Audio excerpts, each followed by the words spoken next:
The Montana sky hung low that February morning, the kind of gray that pressed down on a man's shoulders like a weighted blanket he couldn't shake off. Garrett Sullivan's pickup, a 2008 Ford F-150 with rust bleeding through the wheel wells, rattled over the cattle guard at mile marker 47, sending a metallic clang echoing across the empty valley. He was 43 years old, though the mirror lately told him he looked closer to 50. 6'1", lean in the way men get when they forget to eat regular meals, with eyes the color of winter fog over gunmetal. Gray-blue. The kind of eyes that had seen things they'd rather forget but couldn't. His hands gripped the steering wheel at 10 and 2 knuckles white. Old habits. The kind drilled into you until they became reflex muscle memory that outlasted memory itself. In the passenger seat, Valor sat with military precision. 7 years old, 70 pounds of German Shepherd discipline wrapped in black and tan fur. His ears stood erect, swiveling independently like radar dishes, cataloging every sound the Montana wilderness offered. A diesel engine 3 miles off, the crack of a branch under snow, the high whistle of wind through pine. The dog wore a tactical harness forest green with a reinforced handle across the shoulders. Not a pet vest, a working vest. The difference mattered. Garrett hadn't spoken in 40 minutes. Valor hadn't made a sound in 3 hours. That was their language, the comfortable silence of two soldiers who'd learned that words were often just noise that got people killed. The voice in Garrett's head, though, wouldn't shut up. You're running again. This isn't running. This is starting over. Starting over in the middle of nowhere with your last $89,000, better than staying where the ghosts know your address. He'd bought the land site unseen. 160 acres outside a town called Copper Ridge, population 600 and dropping. The realtor's photos showed pine forest, a creek, abundant wildlife, and spectacular mountain views. What they didn't show was a way to forget. But forgetting was the only thing Garrett had left to buy.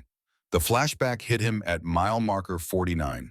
It always started the same way, with heat, the kind that turned your sweat into steam before it could cool you down, that made the air shimmer like the world itself was melting. Desert, somewhere he wasn't supposed to remember. Sand the color of old bone, sky bleached white by a sun that didn't forgive. His voice over the radio. Charlie team advance to the compound. I'll cover from Overwatch. Static then. Copy that, sir. Moving now. The kid Thompson, 22 years old, married 3 months, stepping into the alley first. Garrett's scope. The crosshairs. The door he should have seen opening. The sound. Not the explosion. Worse. The silence after. The pickup's tires hit gravel, jolting Garrett back to Montana. His breath came short, sharp, the way it did when the past grabbed him by the throat. Valor's head turned. Not fast, deliberate. The dog's gray-blue eyes, almost the same shade as Garrett's, locked onto his face. No whine, no nuzzle. Just presence. Solid. Real. Anchoring. Garrett's right hand left the steering wheel, rested briefly on Valor's neck. The dog's pulse, steady and slow, beat against his palm. I'm here, Garrett whispered. More to himself than the dog. I'm here. Valor's tail tapped once against the seat. Acknowledgement. Then the dog returned his attention to the road ahead, ears forward on mission. They didn't talk about the bad days. They just survived them together. Copper Ridge appeared around a bend in the highway like something out of a postcard someone forgot to mail. Main Street ran 3 blocks long, lined with brick buildings that had seen better decades. A hardware store with a hand-painted sign. A post office that doubled as a DMV. A church with a white steeple that needed paint. And Marlene's place. The diner sat at the corner of Main and Timber Street, a single-story structure with big windows and a neon sign that buzzed even in daylight. Garrett pulled into the gravel lot, killed the engine, and sat for a moment in the silence. Valor's nose twitched.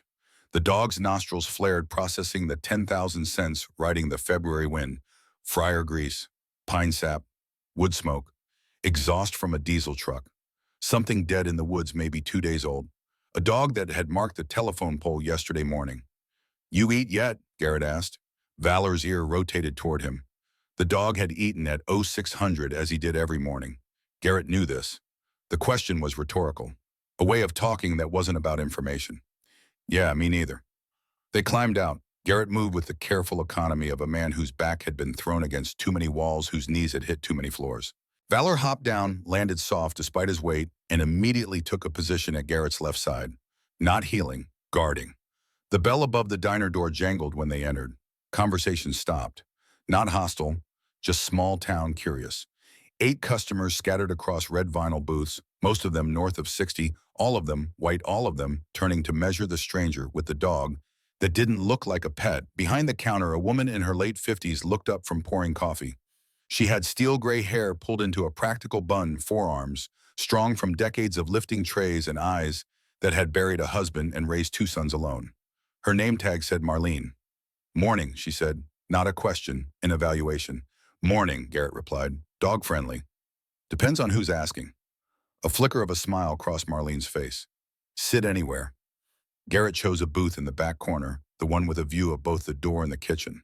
Valor settled on the floor beside the table, not under it, his body angled so he could watch the entrance, the windows, and Garrett simultaneously. Marlene brought a menu and a glass of water. She glanced at Valor, took in the tactical harness and the alert posture, the disciplined stillness. Military was. Him too, yeah. She nodded once. Her brother had been Army. Iraq. Came back without his left leg and most of his optimism. "Coffee, please." She poured from a pot that looked older than Garrett. "Breakfast specials, sausage, eggs, hash browns. Toast comes with." "That'll work." "How do you want?" "However the cook makes it." Another nod. She appreciated customers who didn't complicate things. 5 minutes. When the plate arrived, Garrett ate mechanically. Fork, chew, swallow. Fuel, not pleasure. He'd learned in the service that food was just another supply line, and you didn't get sentimental about supply lines.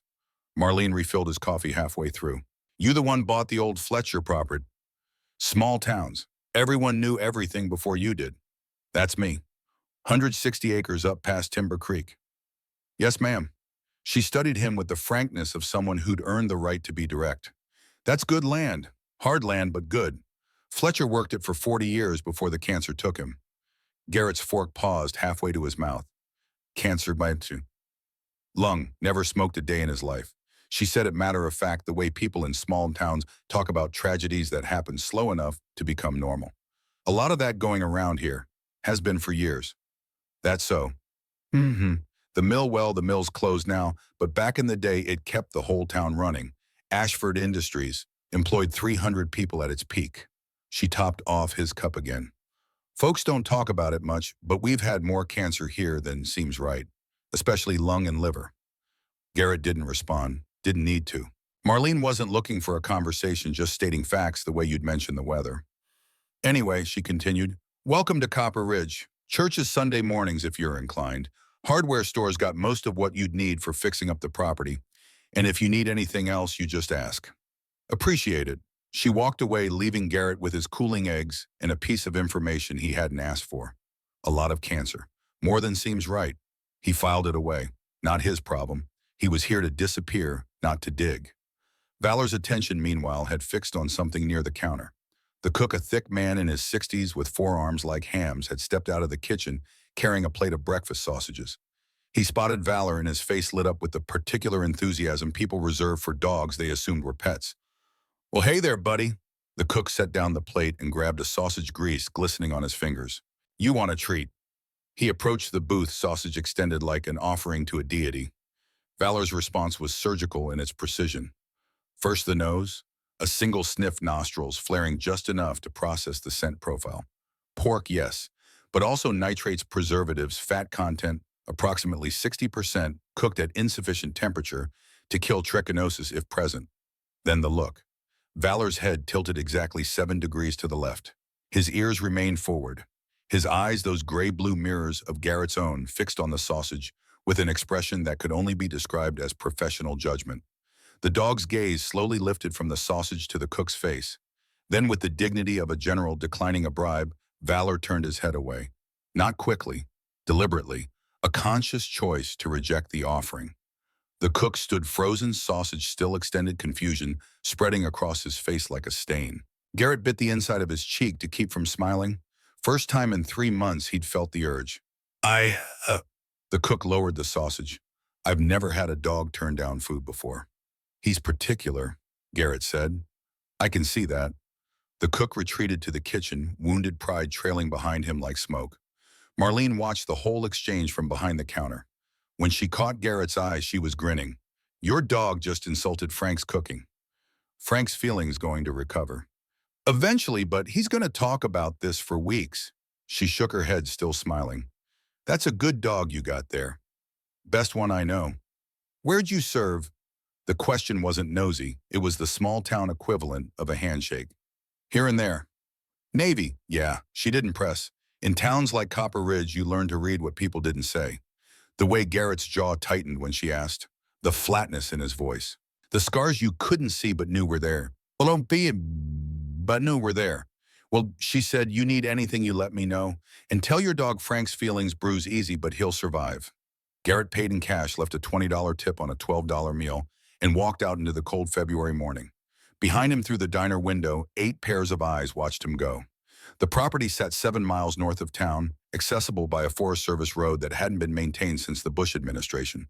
Garrett's pickup bounced over potholes the size of laundry baskets, pine branches scraping the roof like skeletal fingers. The trees here grew thick and old, ponderosa and lodgepole, their trunks black with age and fire scars. Snow clung to the shadows where sunlight couldn't reach, dirty gray and stubborn. When the road finally ended, Garrett parked and climbed out. 160 acres. His now. Every pine, every stone, every shadow. It didn't feel like freedom. It felt like exile. But exile was safer than the alternative. He'd brought supplies in the truck bed, a tent, sleeping bag, propane stove, camp chair, MRE and areas. Enough to survive until he could figure out what came next. Maybe build a cabin. Maybe just stay in the tent until the cold killed him or the past stopped chasing. Whichever came first. Valor hopped out and immediately began a perimeter sweep. Not running, working. Nose to the ground, then to the air, cataloging everything that had passed through this space in the last 48 hours. Deer, elk, coyote, a black bear, possibly female, heading toward hibernation sleep. Human scent old at least 3 weeks. The dog moved in expanding circles, professional and thorough. Garrett started setting up the tent. He'd done this 1,000 times. More. In deserts and jungles and mountains across 3 continents. Pitched tents in sandstorms and monsoons and under enemy fire. This should have been easy. It wasn't. The poles didn't want to connect. The fabric twisted wrong. The stakes refused to bite into the frozen ground. By the time he finished, the tent sagged to the left like a drunk leaning on a lamppost. Garrett stepped back, hands on his hips, staring at his work. It was objectively the worst tent setup he'd executed in 20 years of military service. Behind him, Valor had completed his perimeter sweep and returned. The dog sat at attention, head cocked exactly 7 degrees to the left, studying the crooked tent with an expression that somehow conveyed both concern and judgment. Their eyes met. Valor's head tilted another degree. His ears, perfect triangles of fur and cartilage, rotated slightly forward. His tail remained still. The message was clear, really. This is what we're working with. Garrett felt a laugh building in his chest, not a big one, just a quiet acknowledgement of absurdity. Yeah, I know. Don't look at me like that. Valor blinked, slowly. The canine equivalent of a disappointed sigh. It'll hold. The dog's expression suggested otherwise. We've slept in worse. Valor walked to the tent entrance, sniffed once, then deliberately walked away and lay down under a nearby pine tree. The rejection was complete. This time Garrett did laugh. Just a short bark of sound, but real. The first genuine laugh in longer than he could remember. All right, you made your point. He spent the next 30 minutes repitching the tent properly the way he should have done the first time. When he finished, it stood square and tight, ready for whatever weather Montana wanted to throw at it. Valor observed from his position under the pine, but offered no comment. Approval in the dog's world was silent. The sun was dropping behind the western ridge when Valor's behavior changed. Garrett had been splitting firewood, therapeutic, repetitive work that didn't require thinking when he noticed the dog had gone still. Not relaxed still, alert still. Valor stood facing north, body, rigid ears forward, tail low and motionless. Garrett set down the axe. What is it? The dog didn't turn. His focus remained locked on something in the forest, something Garrett couldn't see yet. Then Valor moved. Not fast, purposeful. He walked into the tree line, glancing back once to make sure Garrett understood. Follow me. Garrett followed. They moved through the pines in silence, Valor leading Garrett's hand, instinctively checking for a sidearm that wasn't there anymore. The forest floor was soft with pine needles muffling their footsteps. Somewhere overhead, a raven called out, harsh and judgmental. After 200 yards, Valor stopped. Ahead through the trees, Garrett saw it. At first, his brain tried to make sense of the shape. A building, maybe. An old cabin. No, it was a train. A diesel locomotive, Northern Pacific Railroad markings, faded but visible on the side, sitting in the middle of the forest like it had grown there. Rust bled from every rivet. Moss covered the roof. Pine saplings had sprouted through gaps in the frame. But that wasn't the strange part. The strange part was that there were no tracks, no rails, no railroad bed, no gravel ballast, nothing. Just a train 3 miles from the nearest existing track, sitting in the woods like a monument to a question no one had asked. Garrett stepped closer. His boots crunched on dead pine needles. His breath fogged in the cold air. The locomotive was old. Judging by the design, probably 1970s, maybe early 80s.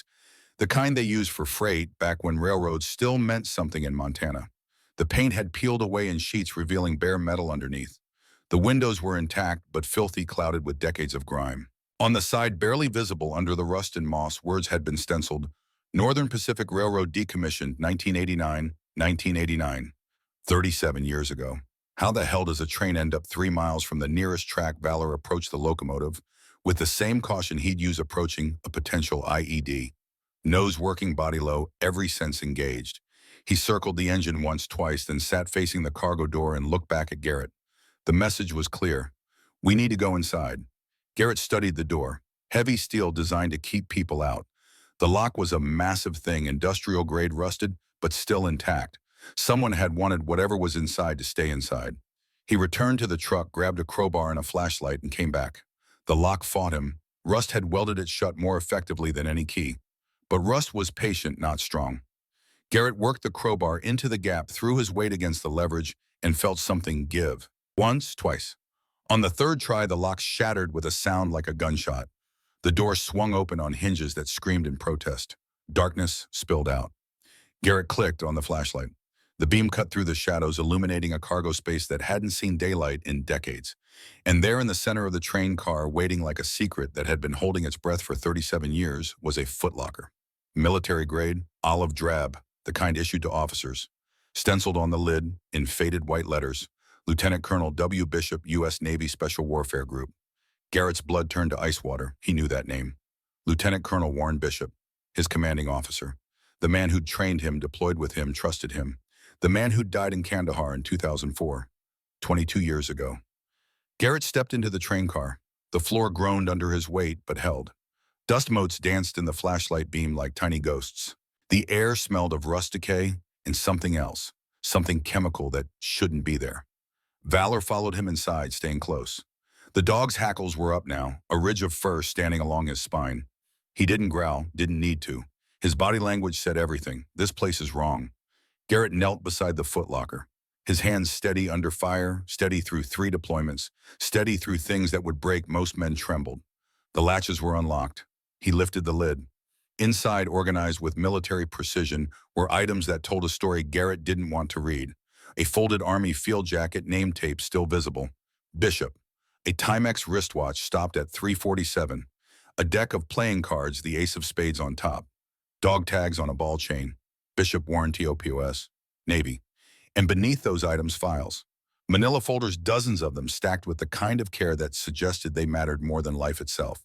Garrett pulled out the first folder. It was a geological survey map, Copper Ridge and surrounding area. But someone, Bishop, presumably had marked it up with red pen.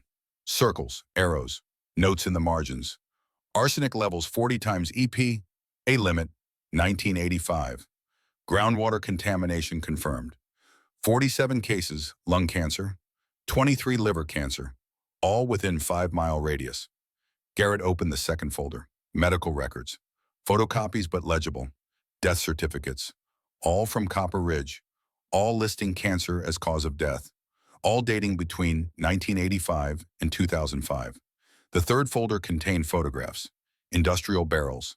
55-gallon drums with hazard symbols. A warehouse with Ashford Industries painted on the side. Men in coveralls burying something in a pit at night, photographed from a distance with a telephoto lens. And one photo that stopped Garrett's heart. Warren Bishop alive, standing next to this very train car. The photo was dated on the back, August 2004, 2 months before Bishop supposedly died in Kandahar. Garrett's hands shook harder now. His breath came short. If Bishop was in Montana in August 2004, photographing environmental crimes, then who the fuck died in Kandahar in October? At the bottom of the footlocker, wrapped in a plastic bag to protect it from moisture, was a cassette tape, T. Deke brand, the kind they used before digital recording became standard. On the label in Bishop's handwriting, "Sullivan, if you're hearing this, you heard God." Garrett stared at those words for a long time. Sullivan, his name. Not whoever finds this, not to whom it may concern. Sullivan. Like Bishop had known. Like he'd planned for this exact moment 22 years in advance. Garrett pulled out his phone, then remembered. No service. Not out here. But in the truck, he had an old portable cassette player. The kind he'd kept from his dad's things, the kind nobody made anymore, but somehow still worked. He took the tape, the folders, and Bishop's dog tags, left everything else as he'd found it. Outside, the February sun was setting behind the mountains, painting the snow orange and gold. Beautiful. Montana was always beautiful, even when it was lying to you. Valor waited by the train car door, patient and alert. "Come on, boy." They walked back through the darkening forest, Garrett carrying secrets that weighed more than any pack he'd humped through, any desert Valor leading the way, with the confidence of a guide who'd never once been lost. At the truck, Garrett sat in the driver's seat, cassette player on his lap, tape in his hand. The plastic case was cracked with age. The label was faded, but the tape inside looked intact. He slid it into the player, pressed play. Static hissed for 5 seconds. Then Warren Bishop's voice, clear and strong and unmistakably alive, spoke to him across 2 decades of lies. "Garrett, if you're hearing this recording, it means 2 things. First, I'm dead, really dead this time, not the fake death they sold to everyone back in 2004. Second, it means you're exactly where I knew you'd be, Copper Ridge, Montana, standing in front of a train that shouldn't exist, holding evidence of crimes that never happened." A pause, the sound of Bishop taking a breath. "I found something, son.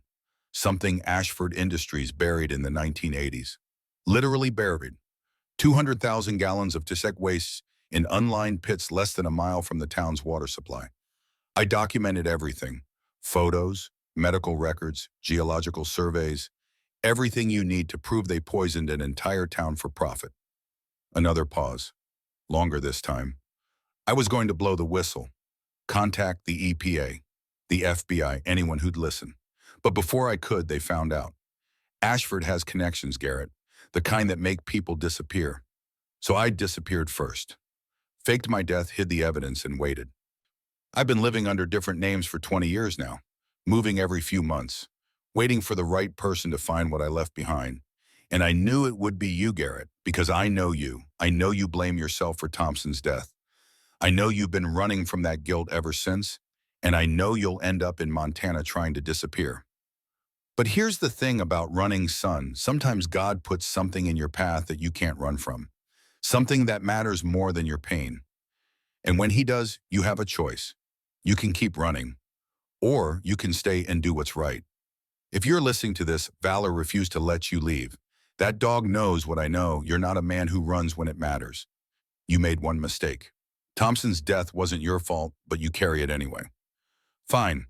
Carry it into something that saves lives instead of destroys them. In this footlocker, you'll find everything you need to prove Ashford Industries committed environmental crimes that killed 47 people and counting. Take it to the EPA, the FBI, the press. Anyone who'll listen, finish what I started.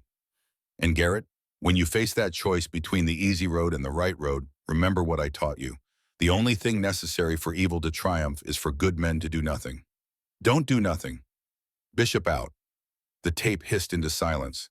Garrett sat in the truck cab, staring through the windshield at a Montana sky turning purple with dusk. His hands had stopped shaking.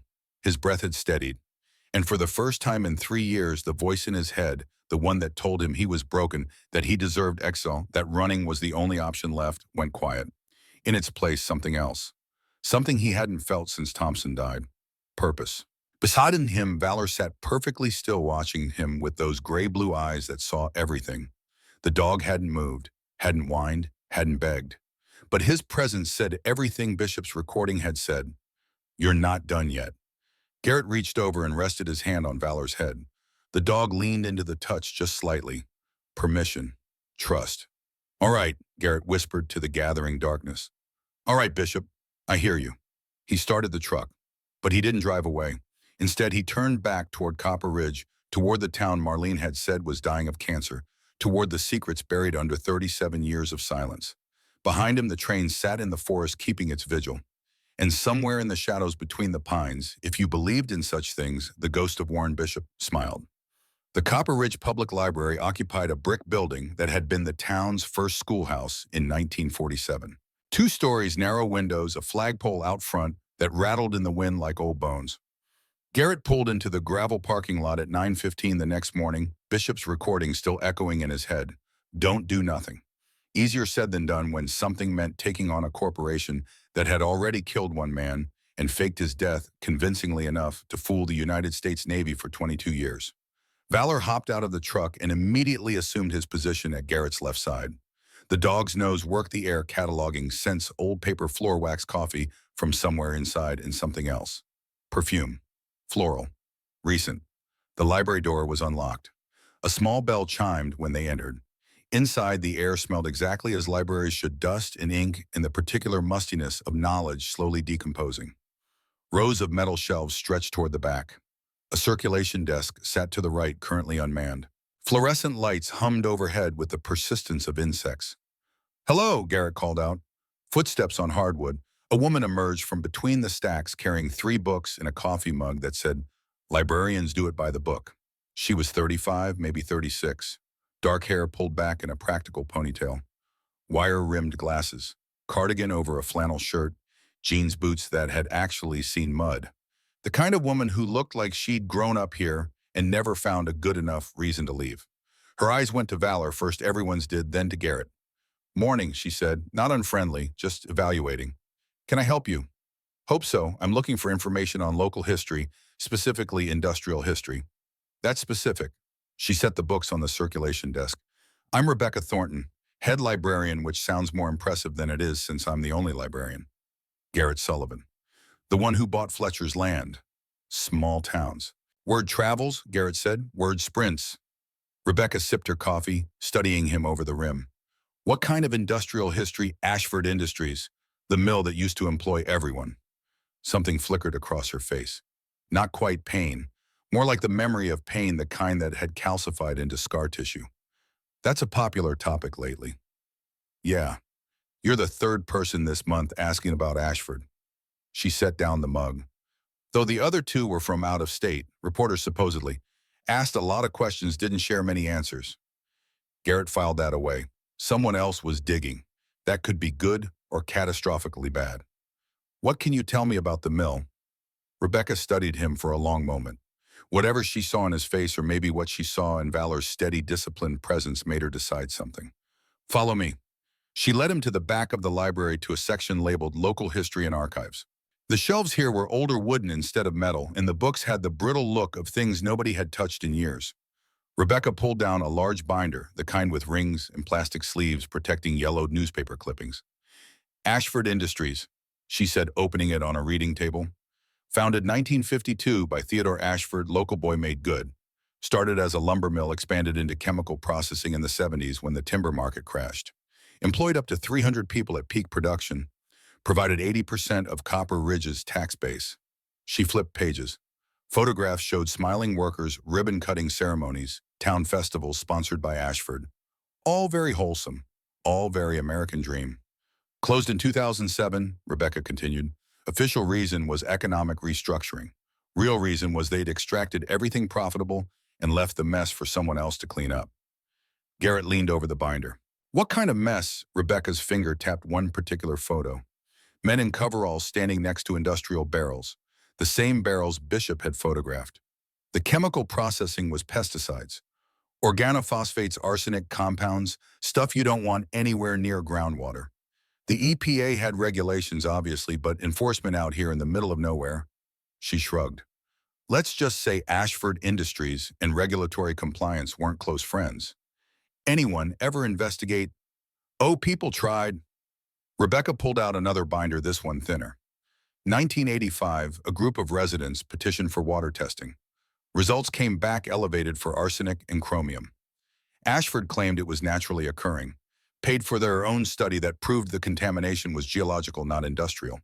Convenient. Extremely. She opened to a page of handwritten notes. 1998, another round of testing after a cluster of cancer cases. Same result, same explanation, same outcome, nothing changed. Garrett scanned the notes. The handwriting was neat, meticulous, someone who cared about getting the details right. Who compiled this? Rebecca's voice went quiet. My father, Douglas Thornton. He worked at the mill for 23 years. Quality control supervisor. He started documenting things in the mid-90s when too many of his coworkers started getting sick. He died in 2008, lung cancer, never smoked a day in his life. She said it without emotion, the way you talk about pain that's been rubbed smooth by time. He was 49 years old. Garrett looked at the binder again. Pages and pages of documentation. Names, dates, diagnoses. A man trying to build a case with nothing but a pen and stubborn hope. I'm sorry, he said, because there wasn't anything else to say. Don't be sorry, be useful. Rebecca pulled out a folded piece of paper from the back of the binder. This is a list of everyone from Copper Ridge who died of cancer between 1985 and 2010. 47 names, all of them lived within 5 miles of the mill. Garrett unfolded the paper. The list was organized by year, by type of cancer, by age at death. The youngest was 31. The oldest was 68. None of them should have died the way they did. Statistical anomaly, Garrett asked, though he already knew the answer. The state health department had said so. Ashford's lawyer said so. Insurance companies said so. Rebecca's jaw tightened. But if you ask anyone in this town who's lost someone, they'll tell you different. We know what killed them. We just can't prove it. Valor, who had been lying quietly near the table, suddenly lifted his head. His ears rotated toward the library's front entrance. The hackles along his spine rose slightly. Someone was coming. Garrett's hand instinctively moved to his hip muscle memory, reaching for a sidearm that wasn't there. He forced himself to relax. This was a library in Montana, not a compound in hostile territory. The bell above the door chimed. Footsteps. Confident. Expensive shoes on hardwood. A man appeared at the end of the row, mid-50s, wearing a charcoal suit that cost more than Garrett's truck. Hair gray at the temples, smile that didn't reach his eyes, carrying a leather briefcase that probably had a name brand Garrett wouldn't recognize. Rebecca, the man said warmly. Lovely to see you. Rebecca's expression went carefully neutral. Mr. Ashford? Donovan Ashford, the name from the folders, the name on the warehouse and Bishop's photographs. The man who, if Bishop was right, had been covering up industrial poisoning for 40 years. He looked like someone's favorite uncle. Kindly, trustworthy. The kind of man who sponsored Little League teams and donated to church fundraisers. Garrett had known men like this before. Learned the hard way that the most dangerous ones always looked harmless. Ashford's gaze shifted to Garrett. His smile widened. And you must be our newest resident. Garrett Sullivan, correct? That's right. Donovan Ashford, I handle development consulting for the region. He extended his hand. Garrett shook it. Firm grip, dry palm. The handshake of a man who'd practiced appearing genuine. I heard you purchased the Fletcher property, Ashford continued. Beautiful land, though I have to say it's not the easiest piece of real estate to develop. Rocky soil, limited road access, and the winters up there can be brutal. I'm not looking to develop it. No, well, that's refreshing. Most folks who buy land out here have big plans. Ashford glanced at the binders on the table, taking in the Ashford Industries labels without comment. Doing some research. Local history. Ah, well, you couldn't ask for a better guide than Rebecca. Her father was one of our most dedicated employees. He said it with what sounded like genuine warmth, like he'd forgotten that dedicated employee had died of cancer at 49. Rebecca said nothing. Actually, Ashford continued, turning his attention back to Garrett. Since you are new to the area, perhaps we could have coffee sometime. I'd love to discuss the property. I have clients who've been looking for land in that particular area, and I could offer you a very fair price. Double what you paid, in fact.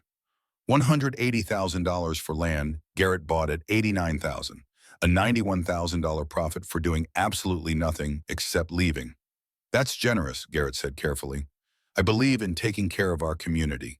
Copper Ridge has been good to the Ashford family for 3 generations. We like to give back when we can. The smile never wavered. Think it over. No pressure, but the offer stands. He reached into his briefcase and pulled out a business card. Embossed, heavy stock. The kind of card that cost 4 cents each instead of 2. My personal number. Call anytime. Garrett took the card. I'll think about it. That's all I ask. Ashford nodded to Rebecca. Always a pleasure, my dear. Give my regards to your mother. He walked out, expensive shoes clicking on hardwood, leaving behind the faint scent of cologne and something else Garrett couldn't quite name. Not threat exactly, just the presence of power, the kind that didn't need to announce itself. The bell chimed. The library fell silent. Rebecca let out a breath she'd been holding. That was unusually direct. He does that often. Show up and make offers. He's been buying up property around Copper Ridge for the past 5 years. Usually targets people who are struggling financially. Offers them enough to get out of debt and relocate. She closed the binders. Convenient way to make sure nobody's around to ask uncomfortable questions. Valor had remained perfectly still throughout the entire exchange, but his eyes had tracked Ashford's every movement. Now the dog rose and walked to the library entrance, nose working the floor where the man had stood. The hackles were still up. Your dog doesn't like him, Rebecca observed. Valor doesn't like anyone, but he really doesn't like him. Smart dog. Garrett pulled out his phone, pretended to check messages he knew wouldn't be there, then said carefully, "You mentioned 2 reporters asking about Ashford Industries. They find anything useful?" If they did, they didn't share it. Rebecca studied him with the same evaluating look from earlier. Why are you really asking about all this, Mr. Sullivan, chum? Garrett. Garrett then. Why, he could lie, should lie. The smart play was to thank her for the information, walk away, hand everything to the FBI, and let professionals handle it. But Bishop's voice was still in his head, and the list of 47 names was still on the table. And Rebecca Thornton was standing there looking at him like she'd been waiting years for someone to finally ask the right questions. I found something, Garrett said, on my property. Evidence that suggests Ashford Industries buried toxic waste in unlined pits in the 80s. 200,000 gallons less than a mile from the town's water supply. Rebecca's face went very still. What kind of evidence? Documents, photographs, geological surveys, medical records, everything needed to prove contamination. Where did you get this? Can't tell you that yet, but it's real, and it's detailed. Someone spent years documenting everything. Rebecca sat down slowly like her legs had stopped working. My father, she whispered. He always said someone would find it eventually. Said the truth couldn't stay buried forever. Your father knew about this. He suspected. Tried to prove it, but he didn't have resources, didn't have money for independent testing, didn't have lawyers. She looked up at Garrett, and then he got sick and didn't have time. Garrett pulled out his phone again, this time opening the photos he'd taken of Bishop's documents. He showed her the geological survey with the red annotations. Rebecca's hand went to her mouth. This is everything we needed. Where did you find this? The train, Garrett said, the one in the forest on my property. There's a train on your property. Northern Pacific Diesel, decommissioned 1989, sitting 3 miles from the nearest track with no way to have gotten there. Rebecca stared at him like he'd started speaking in tongues. That's impossible. I thought so too, but it's there, and so is a footlocker full of evidence. He swiped to another photo, the one of Bishop standing next to the train car dated August 2004. Who is that? Rebecca asked. Someone who tried to do what your father tried to do. Someone who didn't make it. Rebecca studied the photo for a long time. When she looked up, her eyes were hard. What are you going to do with this? I don't know yet. FBI, EPA, maybe both. But I need to understand what I'm dealing with first. Who Donovan Ashford really is. What kind of resources he has. Who else might be involved? He's connected, Rebecca said, not just locally, state level, maybe federal. His uncle was a senator in the 90s. His cousin works for the Montana Attorney General's office, and he's got enough money to make problems disappear. People too? I don't know, but I wouldn't want to test it. Garrett looked at the list of names again. 47 people, 47 families, 47 funerals where someone like Donovan Ashford probably sent flowers and spoke about tragedy while knowing exactly what had caused it. I need copies of everything you have, he said. Your father's notes, the water testing results, the list of names, all of it. Why? Because if I'm going to take this to federal authorities, I need more than one man's documentation. I need corroboration, independent sources, a pattern they can't dismiss. Rebecca nodded slowly. I can make copies, but Garrett, be careful. My father tried to expose this and he ended up dead. The man you won't tell me about tried, and apparently he ended up dead too. Ashford doesn't lose. Everyone loses eventually. Maybe, but he's been winning for 40 years. Valor's head suddenly snapped toward the window. His body went rigid, ears forward, staring at something in the parking lot. Garrett moved to the window. A black Mercury Grand Marquis sat 3 spaces away from his truck. 2 men in the front seat, both watching the library. Not hiding, just observing. Friends of yours? Rebecca asked. Never seen them before. But he'd seen the type. Security, private contractors. The kind of muscle that corporate money bought when it needed problems handled quietly. Looks like Ashford wants to make sure I think about his offer, Garrett said. Or make sure you don't think about anything else. Garrett pulled out his phone and snapped a photo of the sedan, zoomed in on the license plate. Montana tags. He'd run them later, though he suspected they'd come back registered to an LLC with a P.O. box address. I should go, he said. The longer I stay, the more attention this draws. Rebecca was already gathering the binders. Give me your email. I'll scan everything and send it tonight. They exchanged information. Garrett headed for the door, Valor at his side. Mr. Sullivan, Rebecca called after him. He turned. Thank you, she said quietly, for not running. A lot of people would have sold that land and left. Day's not over yet. No, but you're still here. Outside, the February sun had broken through the clouds, turning the snow on the distant peaks brilliant white. The kind of beautiful that made you forget Montana could kill you if you let your guard down. Garrett walked to his truck, aware of the Mercury's occupants tracking his movement. He didn't look at them directly, didn't acknowledge them. Just climbed in, started the engine, and drove away like he had nothing to hide. In his rearview mirror, the sedan pulled out and followed. Not close. Professional distance. Maybe 3 cars back. Valor watched them through the rear window, silent and evaluating. Yeah, Garrett said. I see them too. He drove back toward his property, the Mercury following for the first 2 miles before peeling off at a crossroads and disappearing down a service road. Message delivered. Message received. We're watching. We know where you live. We know what you're doing. Garrett's jaw tightened. Back at the campsite, he spent the afternoon organizing Bishop's documents, photographing every page, creating backups, uploading encrypted files to a cloud server. The kind of digital redundancy that meant if something happened to the physical evidence, the information would survive. The kind of preparation you made when you knew someone might try to make sure evidence disappeared. At 4:30, his phone buzzed. Unknown number. He almost didn't answer, but curiosity or maybe instinct made him pick up. Mr. Sullivan, a voice, male, electronically distorted, the kind of filter that turned human speech into something mechanical and cold. Who is this? A friend. Someone who wants to help you make the right decision. I'm not interested in the train on your property contains materials that don't belong to you, materials that certain parties would very much like to recover. If you cooperate, there's a considerable sum of money available. If you don't cooperate, the voice trailed off. The threat hung in the silence. If I don't cooperate, what? Garrett asked. Montana is beautiful but dangerous, Mr. Sullivan. Accidents happen. People get lost in the wilderness. Forest fires start. It would be tragic if something happened to you, or to that loyal dog of yours. The line went dead. Garrett stared at his phone. They'd threatened Valor, threatened his dog. Something cold and surgical clicked into place in Garrett's mind. The part of him that had learned to operate in hostile territory. The part that didn't negotiate with threats. He looked at Valor, who was lying near the tent watching him with those gray-blue eyes that missed nothing. They just made a mistake, Garrett said quietly. The dog's tail thumped once. Agreement. At 6 o'clock, Garrett's phone rang again, this time a number he recognized, Marlene's place. Garrett, Marlene's voice tight with urgency.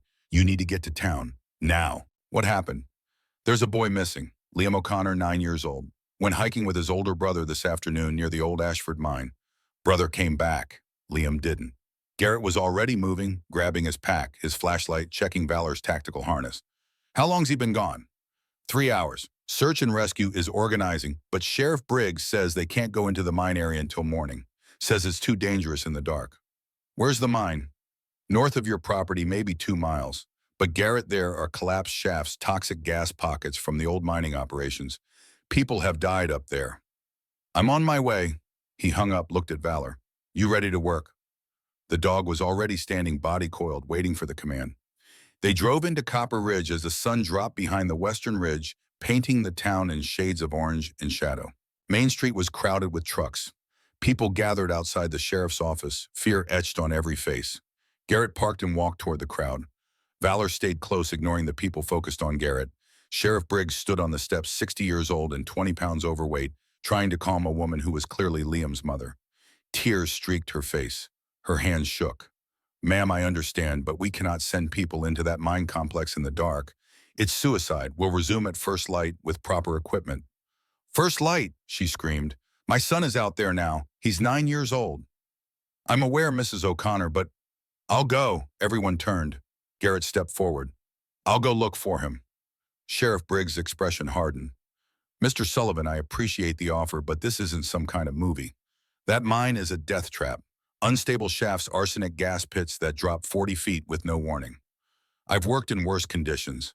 Inoke, with all due respect, you're not a trained search and rescue professional.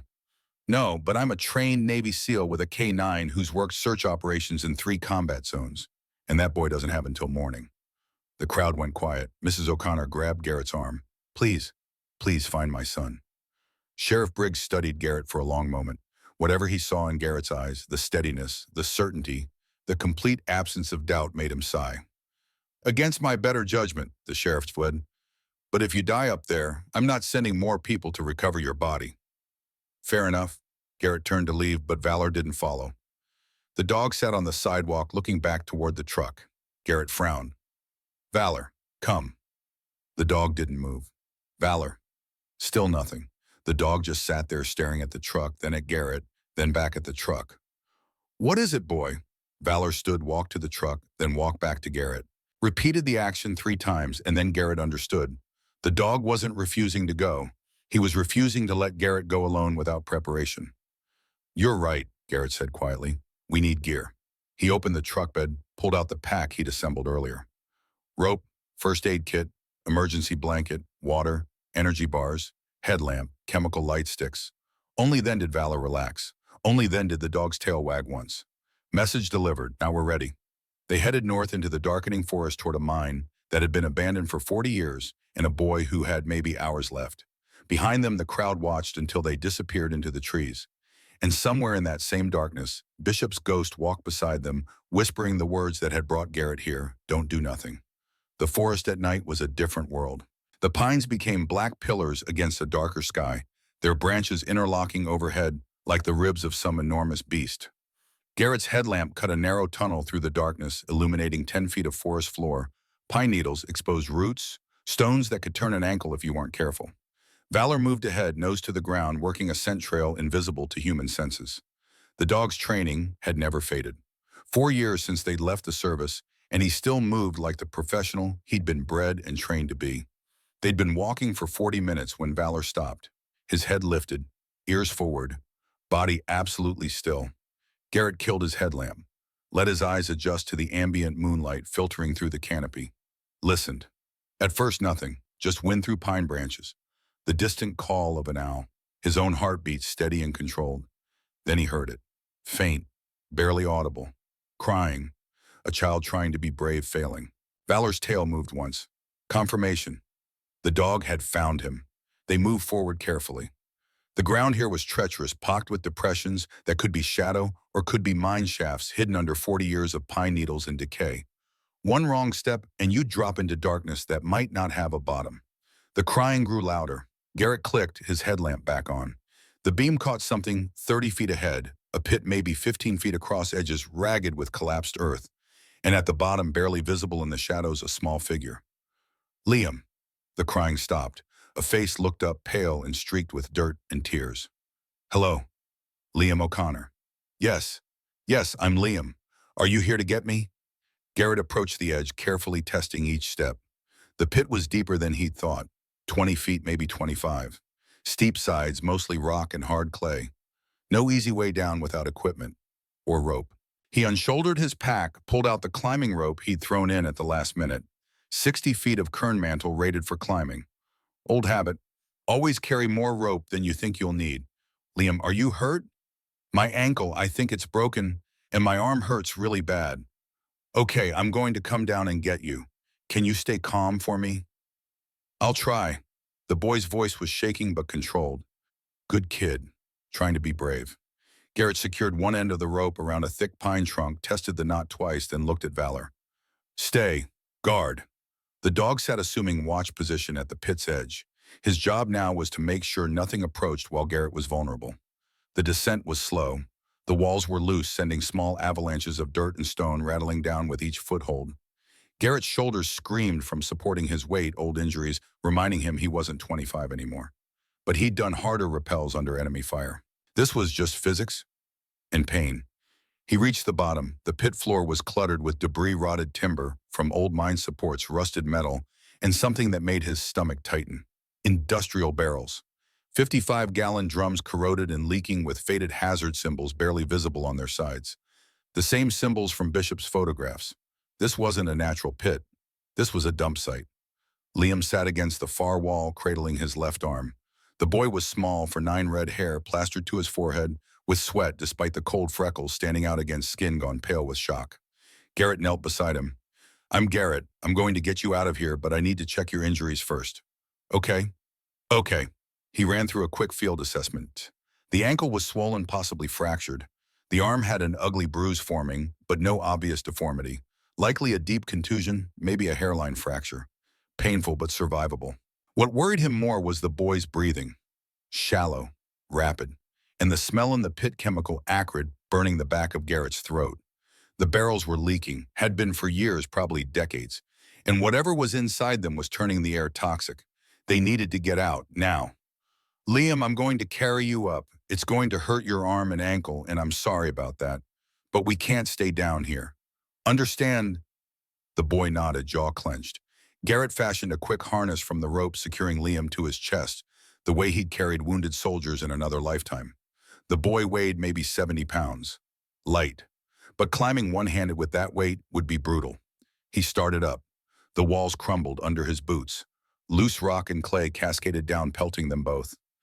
Garrett's fingers found holes in the rock, face old calluses tearing open against stone. His shoulders burned. His lungs screamed for clean air. Halfway up, his left boot lost purchase. He slid 6 inches before catching himself, Liam crying out as the sudden jolt jarred his injuries. "Hang on, buddy. I've got you." 10 more feet, then 5. Valor appeared at the edge, looking down with those watchful eyes. The dog's presence alone gave Garrett something to focus on, something real and solid in a world that had become pain and darkness and chemical stink. One more pull, one more reach. His hand found the lip of the pit. He hauled himself and Liam up and over, collapsing on solid ground, gasping. Valor immediately moved to Liam, sniffing the boy carefully, checking for additional injuries, the way he'd been trained to assess casualties.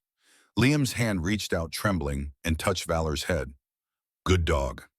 Valor's response was immediate, a slow, deliberate blink, the canine equivalent of tolerating the compliment while making it clear he was a professional, not a pet.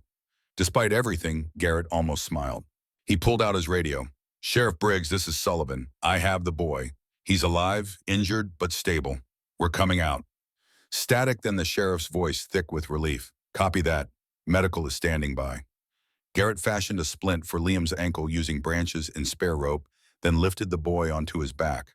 Lighter than a full pack. Easier than carrying wounded through hostile territory. But his body remembered. The old injury in his lower back flared. The scar tissue in his right shoulder pulled tight. He was 43 years old, not 23, and his body wouldn't let him forget. They started back toward Town Valor, ranging ahead, checking the path, making sure it was safe. Step by step, he pushed forward. Long, painful minutes where Garrett's legs threatened to give out, where Liam whimpered despite trying to be brave, where the February night pressed down with cold that bit through clothing and settled into bones. But they walked, one step, then another. The way you survived anything by refusing to stop moving forward. The lights of Copper Ridge appeared through the trees like a miracle. Mrs. O'Connor's scream when she saw them was pure relief. She ran forward, tears streaming, pulling her son into her arms with the desperate strength of someone who thought they'd lost everything. The crowd erupted in applause. Garrett stood apart, suddenly exhausted, feeling the adrenaline drain away and leave only pain in its wake. Sheriff Briggs approached, hand extended. "That was either very brave or very stupid, Mr. Sullivan." "Probably both. Either way, you saved that boy's life." The sheriff's grip was firm, genuine. "Thank you. Don't thank me. Thank him." Garrett nodded toward Valor, who sat calmly beside him, ignoring the attention professional to the end. Marlene pushed through the crowd, carrying 2 steaming cups of coffee. She pressed one into Garrett's hands. "You look like you could use this. I could use about 10 of these. I'll keep them coming." She glanced at Valor. "And I owe your friend here the finest steak I can cook. On the house. Forever. For the first time since entering the forest, Valor's tail wagged. Once. Acknowledgement. Garrett was about to respond when his phone buzzed. Text message. Unknown number. He opened it. A single photograph. His truck parked outside the library earlier that day. Taken from a distance, probably telephoto lens. Below it, 3 words. Leave Copper Ridge. He showed it to the sheriff. Briggs's face hardened. That a threat? Seems like it. You want to file a report? Garrett thought about it. Thought about what filing a report would do: create a paper trail, draw attention, potentially warn whoever sent the message that he was taking them seriously. Not yet, he said. Your call. But Mr. Sullivan, be careful. We've had people go missing around here. People who asked too many questions about things powerful folks didn't want asked about. Like who? The sheriff looked around and lowered his voice. You know, there was an environmental activist came through here in 2004. Name was something Bishop, I think. Asked a lot of questions about the old mill. Then one day he just disappeared. Left his motel room. Left his car. Left everything. Never seen again. Garrett's blood went cold. What happened to him? Official story. Probably got lost hiking and died of exposure. His body never turned up, but that happens in Montana. Wilderness swallows people whole sometimes. Briggs paused. Unofficial story. He was getting too close to something Ashford Industries didn't want known. And nobody investigated. Investigated what man disappeared. No crime scene, no witnesses, no body. Just another tragedy in a town that's seen too many. Garrett looked down at his phone at the threat still glowing on the screen. They'd killed Bishop, or made him disappear so convincingly it amounted to the same thing. And now they were warning Garrett he could be next. He should leave. Take the smart play. Hand everything to the FBI and get the hell out of Montana before he ended up another unsolved disappearance. But when he looked up, he saw Mrs. O'Connor holding Liam, saw Rebecca Thornton standing at the edge of the crowd watching him, saw Marlene with her coffee pot and her determination to feed everyone who needed feeding, saw a town that had been poisoned and lied to for 40 years. And he thought about Thompson, about the kid who died because Garrett made the wrong call, about all the calls he'd made since that were about running, about hiding, about choosing safety over what was right. Valor pressed against his leg, solid, real, anchoring. I'm not going anywhere, Garrett said quietly. The sheriff nodded slowly. Then watch your back, because they're watching you. That night, Garrett drove back to his property with Valor in the passenger seat. The truck's headlights carved tunnels through darkness, illuminating trees and shadows in the road that led nowhere except deeper into the Montana wilderness. He should sleep. His body screamed for it, but sleep felt like surrender. Instead, he parked at his campsite, built a fire, and sat reviewing everything he'd learned. Bishop's documents, Rebecca's father's notes, the list of names, the photographs, 40 years of evidence that proved Ashford Industries had poisoned an entire town. And now, with Liam's rescue, he had something else. Physical proof: the industrial barrels in the pit. They're still leaking, still contaminating groundwater. He pulled out his phone, started composing an email to the FBI, a field office in Helena. Attached photographs, attached scanned documents, wrote a detailed summary of everything he'd found. His finger hovered over the send button. Once he sent this, there was no going back. He'd be officially involved, officially a target, officially choosing the hard road over the easy one. When you face that choice between the easy road and the right road, remember what I taught you. Bishop's voice from the recording. Clear as if the man were sitting across the fire. Garrett hit send. The email disappeared into the digital void. Somewhere servers would route it to Helena. Tomorrow, maybe the day after, someone would read it. Start an investigation, send inspectors. Or maybe they'd ignore it. Bury it. Let Ashford Industries bury him. Either way, the choice was made. He added another log to the fire, watched sparks spiral up into the night sky like prayers. Valor lay nearby, head on his paws, but eyes open, always watching. What do you think, boy? Did I just make the biggest mistake of my life? Valor's tail thumped once against the ground. No, you made the right call. Garrett was pulling out his sleeping bag when his phone rang. 3 in the morning. Nothing good ever came from phone calls at 3 in the morning. Rebecca's name on the screen. He answered. Rebecca, Garrett. Her voice was tight, controlled panic underneath. My house is on fire. He was moving before she finished the sentence, killing the fire, grabbing his keys. Where are you? Outside, I got out. But Garrett, it started in 3 places at once. Kitchen, bedroom, garage. All at the same time. Arson. Professional arson. Are you safe? Yes, fire department's here. But, Garrett, all my father's notes, everything I had on Ashford Industries, it's all inside. The message was clear. They'd waited until she'd helped him, until she'd given him copies of her father's research, and then they'd burn the originals. Erasing evidence, sending a message. This is what happens to people who help. Stay there, I'm coming.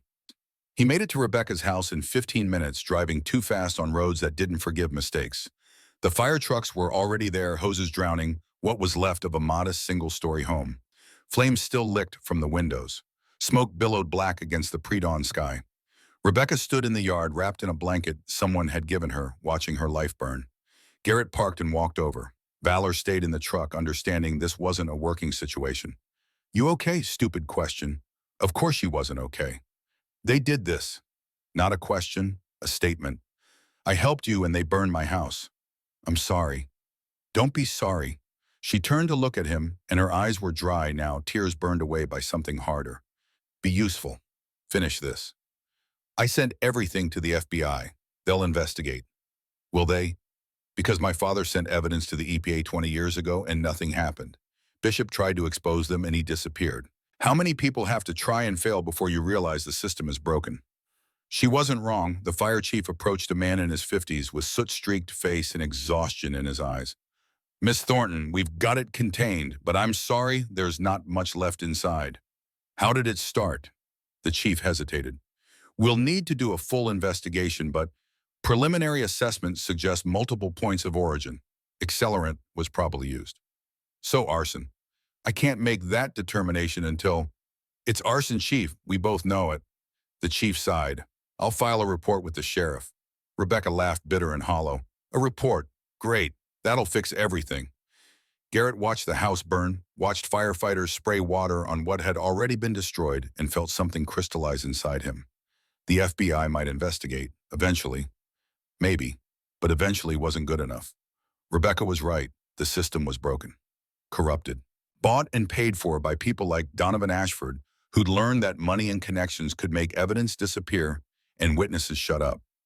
Bishop had trusted the system, tried to work within it, ended up dead or disappeared. Rebecca's father had trusted the system, ended up dying of cancer while his documentation burned to ash. How many more people would trust the system and end up destroyed? Where are you going to stay? Garrett asked. I don't know, motel, I guess, or maybe I'll just leave. Copper Ridge doesn't want people who ask questions. Don't leave. She looked at him surprised. Why not? Because they want you to leave. They want everyone who knows the truth to run or hide or disappear. That's how they win. So would I stay and wait for them to burn me next time? Garrett didn't have an answer for that, because she was right to be scared. Because staying was dangerous. Because the smart play was running. But running meant they'd already won. His phone buzzed. Text message. Sheriff Briggs, fire at Thornton House. Also reports of brush fire starting north of town. High winds pushing it south. Evacuation advisory for northern residences. Garrett looked up at the sky. The wind had picked up, pushing smoke from Rebecca's house toward the south. And in the distance beyond the ridge, a faint orange glow that hadn't been there an hour ago. They're burning the evidence, he said quietly. What? The mine. The pit where I found Liam. The barrels. They're burning it all. Rebecca's eyes widened. A forest fire? They'd risk burning down the whole town just to destroy evidence. If the evidence could destroy them, yeah, they would. His phone rang. Marlene. Garrett, where are you? Oh, Rebecca's house. Why? You need to get out of there. The fire's spreading fast. Wind's pushing it straight toward town. Sheriff's calling for evacuation of everything north of Timber Street. How bad? Bad enough that they're talking about losing half the town if it jumps the fire break. Garrett looked at Rebecca. You have a car. It was in the garage. Then you're riding with me now. They ran to his truck. Valor had already sensed something wrong, standing alert in the passenger seat, nose pressed to the window. Garrett started the engine, pulled onto Main Street. All around them, people were evacuating. Cars loaded with possessions, families stumbling out of houses, confusion and fear spreading faster than the fire itself. And then Garrett saw something that made his blood freeze. Valor wasn't looking in at the fire. The dog was staring north toward Garrett's property, toward the forest. Body rigid, hackles raised, every muscle coiled. What is it, boy? Valor barked. Sharp, urgent. The bark that meant danger moved now. Then the dog jumped out the window. Valor. But the dog was already running not away from the fire, but toward it, toward the forest, towards something only he could sense. Garrett grabbed his pack and ran after him. Rebecca shouted behind him, "Garrett, what are you doing? Stay in town, get to safety." He didn't wait for her response, just ran following Valor's dark shape through the smoke-filled darkness and went into the forest that was starting to burn. The heat hit him first. Then the smoke thick and choking, turning the world into a nightmare of orange shadows and black air. Garrett pulled his shirt over his mouth and nose, trying to filter the worst of it, but his lungs burned with every breath. Valor stayed ahead, moving with purpose, leading him somewhere specific. Toward the old mill. The structure loomed through the smoke, a massive skeleton of metal and corrugated tin abandoned for 20 years but still standing. And inside, moving shadows that weren't caused by fire. People. 3 of them judging by the shapes, moving frantically trying to get out. Garrett ran closer. The mill's main door had collapsed, trapping whoever was inside. Through a broken window, he could see faces pressed against glass, pounding screaming words lost in the roar of approaching flames. Night security. Probably older men, the kind who took a job watching an abandoned building because it was easy money and quiet work. The kind of men nobody planned to save when they started this fire. Garrett grabbed a rusted metal bar from the ground, jammed it under the collapsed door frame, and heaved. The metal groaned but didn't move. Valor appeared beside him, digging at the debris paws, tearing through rotted wood and twisted metal. Together, they worked. Garrett's muscles screamed. His hands tore open against sharp edges. Blood mixed with sweat and soot. The door shifted. 6 inches. Not enough. He repositioned the bar, found better leverage, thought about Thompson dying because Garrett made the wrong call, thought about Bishop disappearing because no one would help him, thought about 47 names on a list that kept growing. Thought about every time he'd chosen the easy road. Not this time.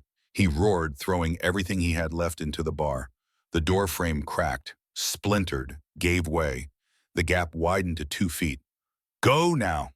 3 men scrambled through, coughing, stumbling, barely able to breathe. The oldest looked 70, the youngest maybe 60, all of them covered in soot, eyes wide with terror. "One is south," Garrett shouted. "Follow the road." They ran. Garrett turned to follow. That's when he heard it. A crack like a gunshot.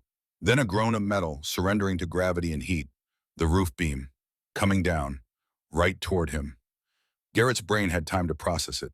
300 pounds of steel and wood moving fast, going to hit him in the next half second. Not enough time to move.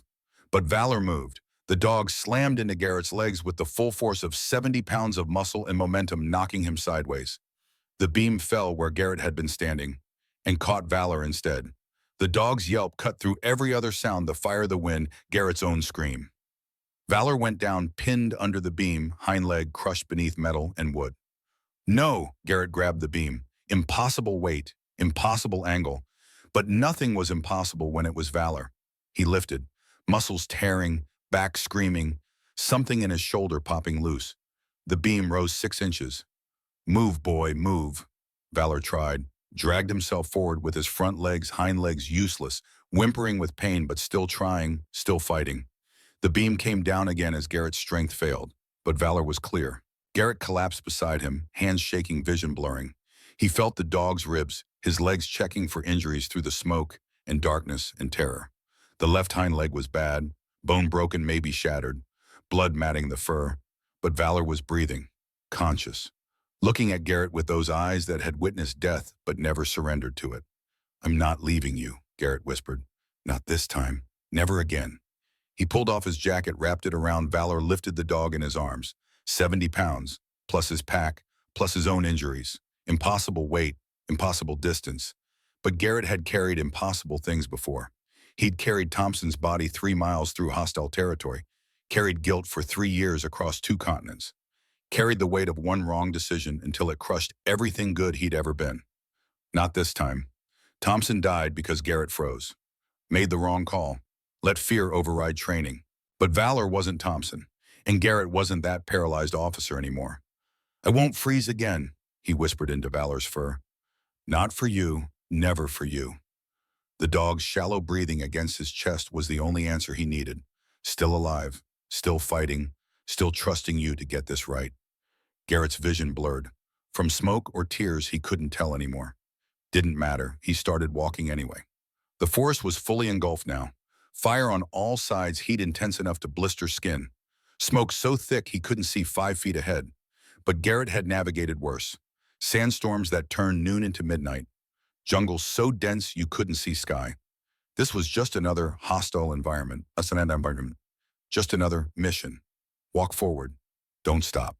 Step by step he pushed forward. His legs gave out twice. Both times he got back up. Because valor had never given up on him. Had pulled him back from flashbacks, from guilt, from the edge of giving up entirely. This was just returning the favor. The smoke started to thin. The heat lessened. The orange glow faded behind them. They'd made it out. Garrett collapsed at the edge of the forest, Valor still in his arms, both of them covered in soot and blood and the smell of smoke. Hands grabbed him. Paramedics, someone taking Valor, someone else checking Garrett's pulse, voices talking fast and urgent. The dog, Garrett gasped. Help the dog first. Sir, you're in shock. Let us help the dog first. A different voice, calm, female. We've got him. Veterinary ambulance is here. We'll take care of him. Garrett felt Valor being lifted away and tried to follow, but his legs wouldn't work anymore. The last thing he saw before darkness took him was Valor's steady gaze still locked on him, still loyal, still refusing to quit. Easy now. You did your job. Then nothing. Garrett woke in a hospital bed with no memory of getting there. His throat felt like he'd swallowed broken glass. His hands were bandaged. His shoulder was immobilized. But he was alive. Valor, he croaked. A nurse appeared. Your dog is in surgery. The vet says he'll make it. Broken tibia, some burns, but he'll recover. Relief hit so hard, Garrett nearly blacked out again. How long? You've been out for 6 hours. The fire's contained. They saved the town. The nurse checked his IV. You also have visitors. Sheriff wants to talk to you. So does the FBI. FBI? Got here 3 hours ago. Apparently your email triggered some kind of priority response. She smiled. Whatever you found must have been important. Garrett closed his eyes. Yeah, important. The next week passed in a blur of statements and interviews. FBI agents swarmed Copper Ridge. EPA inspectors descended on the old mill site. The pit where Garrett had found Liam was excavated, revealing 47 industrial barrels of toxic waste, exactly as Bishop had documented. Donovan Ashford was arrested attempting to board a private plane at Missoula Airport. His lawyer immediately began filing motions, but the evidence was overwhelming. Bishop's documentation, Rebecca's father's notes, Garrett's photographs, the physical barrels, water testing that showed contamination levels 40 times the legal limit, 40 years of poisoning, 47 deaths, all proven. Federal prosecutors were seeking 40 years in prison. The evidence was overwhelming. Ashford Industries would be dismantled, assets liquidated to fund victim compensation. Justice slow but certain. The case would take years to prosecute. Ashford would fight every step. But for the first time in 4 decades, the truth was public. And the people of Copper Ridge knew. Rebecca came to visit on the 3rd day. Her house was gone, but she'd moved into an apartment above the library, starting over. They're talking about a class action lawsuit, she said. Everyone who lost someone to cancer. Everyone who got sick from the water. We might actually get justice. You will, Garrett said, because you didn't give up. Neither did you, even when they tried to burn us out. Had some help. Garrett nodded toward the corner of the room where Valor lay on a special orthopedic bed the hospital staff had brought in. The dog's left hind leg was in a cast, but his tail thumped when Rebecca looked at him. She knelt beside Valor, scratching behind his ears. Thank you for not letting him run. Valor's tail thumped harder. The day Garrett was discharged from the hospital, half of Copper Ridge showed up. Marlene brought enough food to feed 20 people. Mrs. O'Connor brought Liam, whose broken ankle was healing well, whose nightmares were fading, whose mother couldn't stop crying grateful tears. You saved my son, she said for the 10th time. How do I ever repay that? You don't, Garrett said. You just raise him right. Teach him to help people who need it. Liam, shy but determined, approached Valor's bed. The dog watched the boy with calm patience. Can I pet him? Liam asked. Garrett nodded. The boy's small hand rested on Valor's head. Thank you for finding me. You're the best dog in the whole world. Valor's tail thumped. Twice. High praise. Sheriff Briggs came by too off duty bringing a handmade wooden plaque. Copper Ridge Honorary Deputy Garrett Sullivan and K-9 Valor for service above, and beyond. It's not official, Briggs said gruffly, but it's real. Garrett shook his hand. It's enough. Rebecca stayed after everyone else left. She pulled a folder from her bag. My father kept a journal. I found it in a fireproof safe he'd hidden in his workshop. She opened it to the last page. This is what he wrote 3 days before he died. Garrett read, "If you're reading this, I'm gone. But the truth isn't. Someone will find it. Someone brave enough to finish what I started. Tell them thank you. Tell them it mattered." Garrett's throat tightened. He knew. He always knew. Just like Bishop. Rebecca smiled through tears. "They're both proud of you. I'm sure of it." "I'm not a hero." "No, you're something better. You're someone who stayed." 2 weeks after the fire, Garrett received a certified letter at the hospital. The return address read, Whitaker and Associates Estate Law, Helena, Montana. He opened it with one hand, the other still bandaged. Inside was a single sheet of letterhead and a cashier's check that made his breath catch. $340,000. The letter was brief. "Dear Mr. Sullivan, I represent the estate of Warren Thomas Bishop, deceased. Per the terms of his last will and testament, executed January 2004, and held in trust pending specific conditions, you are named as sole beneficiary. Conditions for inheritance: 1. You must locate evidence cash at specified coordinates. 2. You must present evidence to federal authorities. 3. You must choose to stay when leaving would be easier. Our firm has monitored news reports confirming you have fulfilled all 3 conditions. The inheritance consists of cash assets $340,000 attached. Real property 160 acres. Copper Ridge, Montana deed transferred to your name, effective immediately. Personal effects already in your possession. Lieutenant Colonel Bishop's final instructions were, tell Garrett he was always better than he believed. The only mission he ever failed was learning to forgive himself. Now he knows. Condolences and congratulations, James Whitaker, Esquire." Garrett read it 3 times. Bishop had bought the land 23 years ago, put it in trust, waited for Garrett to find his way here. Not coincidence. Design. The old man had planned everything. The train, the evidence, the inheritance, even Garrett's guilt-driven exile to Montana. He'd known Garrett would run from Thompson's death, known he'd end up here trying to disappear, and known that once Garrett found the truth, he wouldn't be able to walk away. "You manipulative bastard," Garrett whispered. But he was smiling, because Bishop had been right about all of it. Valor lying in the hospital bed beside him, the staff had given up trying to enforce the no dogs policy, lifted his head and looked at the check. The dog's tail thumped once. "Now you can build something that matters." "Yeah," Garrett said quietly. "Yeah, I can." The Bishop Memorial K-9 Training Center wouldn't just be a name. It would be Bishop's final mission, completed 23 years after his death, by the man he'd trained to never give up, even when giving up felt like the only option left. 3 months later, Garrett stood in the lobby of a building that hadn't existed 3 months ago. The sign out front read, Bishop Memorial K-9 Training Center, built on the 160 acres Garrett owned, funded by Bishop's inheritance in the first wave of Ashford Industries settlement money. Designed to train search and rescue dogs for rural Montana communities that couldn't afford professional programs. Valor lay in the sun on the front porch, watching 6 German Shepherd puppies attempt to navigate a simple obstacle course.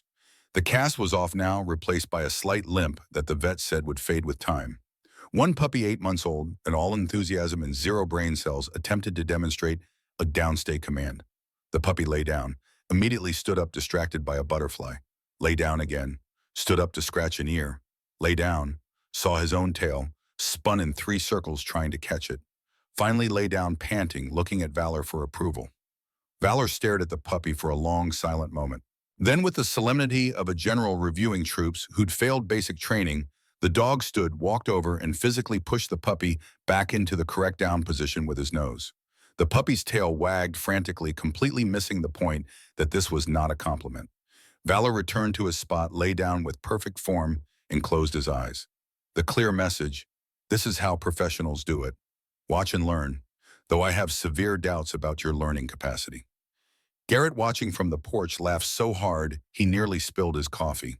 Rebecca, standing beside him, grinned. Valor's going to be an excellent but very judgmental instructor. The best kind. Rebecca's car pulled up the drive. She'd been hired to run the center's administrative operations. Turned out a lifetime of organizing library materials translated well to organizing training schedules and volunteer coordination. "How are they doing?" she asked, climbing out. "Valor's questioning my puppy selection criteria. He questions everything. It's why he's good at his job." They walked to the edge of the property where you could see the forest stretching to the mountains. where the train still sat hidden among the pines, where Bishop's ghost had finally been laid to rest. You could have taken Ashford's money, Rebecca said. Could have sold this land for double and left. Why didn't you? Garrett thought about it. About Thompson, about Bishop, about 47 names on a list, about all the times he'd run from pain instead of staying to face it. Because Valor wouldn't let me. That's simple. That's simple, she smiled.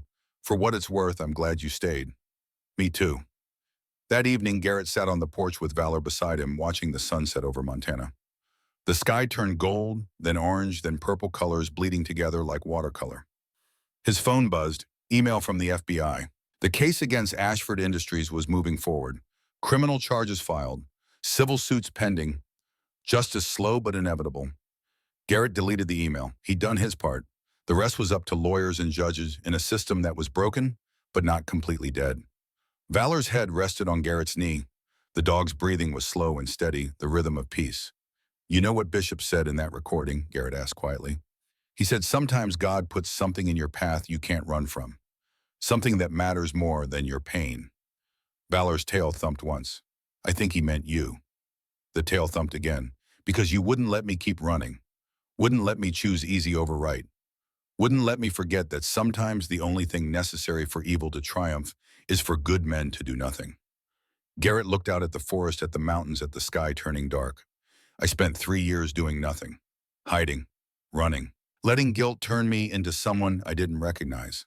He scratched behind Valor's ears, felt the dog lean into the touch. But you knew something I forgot. You knew I wasn't done yet. Knew I had one more fight left. The stars were coming out now, distant lights in an infinite darkness. Thank you for not giving up on me. Valor's response was to press closer, solid and warm and real. The kind of presence that didn't need words. Garrett pulled out his phone one more time, opened the voice recorder, pressed record. This is Garrett Sullivan. If you're hearing this, it means you're standing where I stood 3 months ago, looking at evidence of something wrong, something you could ignore and walk away from, something that would be easier to let someone else handle. I'm not going to tell you what to do, that's your choice. But I'll tell you this, sometimes miracles don't come like lightning from heaven. Sometimes they come as quiet warnings you almost miss, as loyal friends who refuse to let you run, as the courage to stay when leaving would be easier. I had a commanding officer who died trying to expose the truth. I had a dog who wouldn't let me ignore it. I had a choice between comfort and conscience.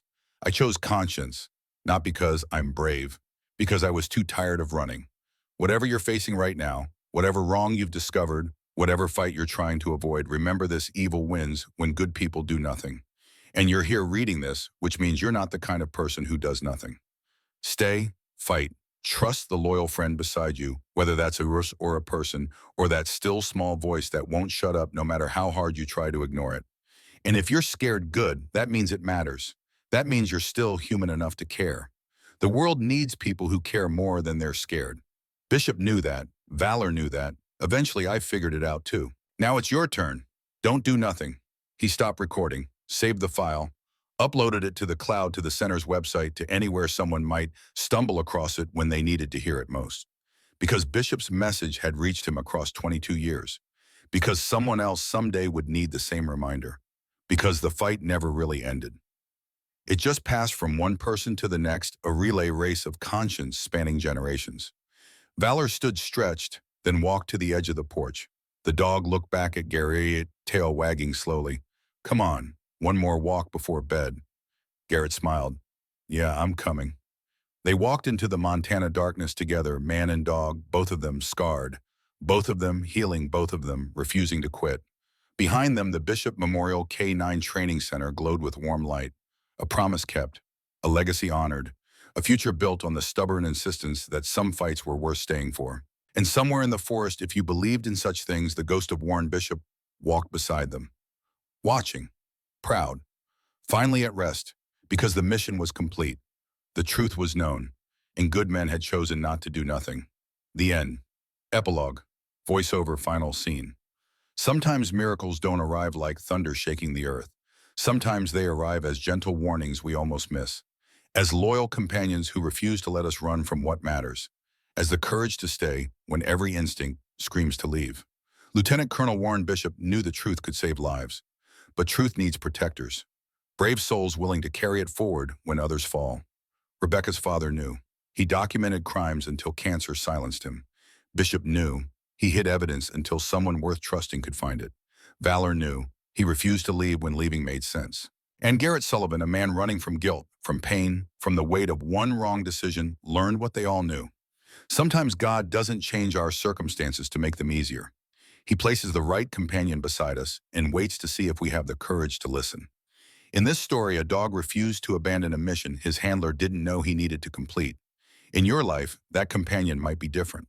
A friend who won't let you quit. A conviction that won't stay silent. A still small voice that calls you towards something bigger than your fear. The question isn't whether you'll face that choice. The question is whether you'll honor it.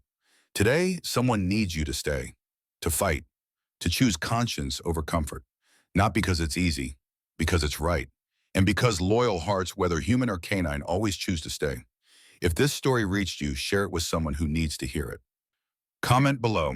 What moment in this story will stay with you? Subscribe for more stories about loyalty, faith, and the redemption found when we stop running from who we're meant to be. May God bless you and keep you. May He guide your steps beyond your fear. And may He place loyal companions on your path when you need them most. Amen.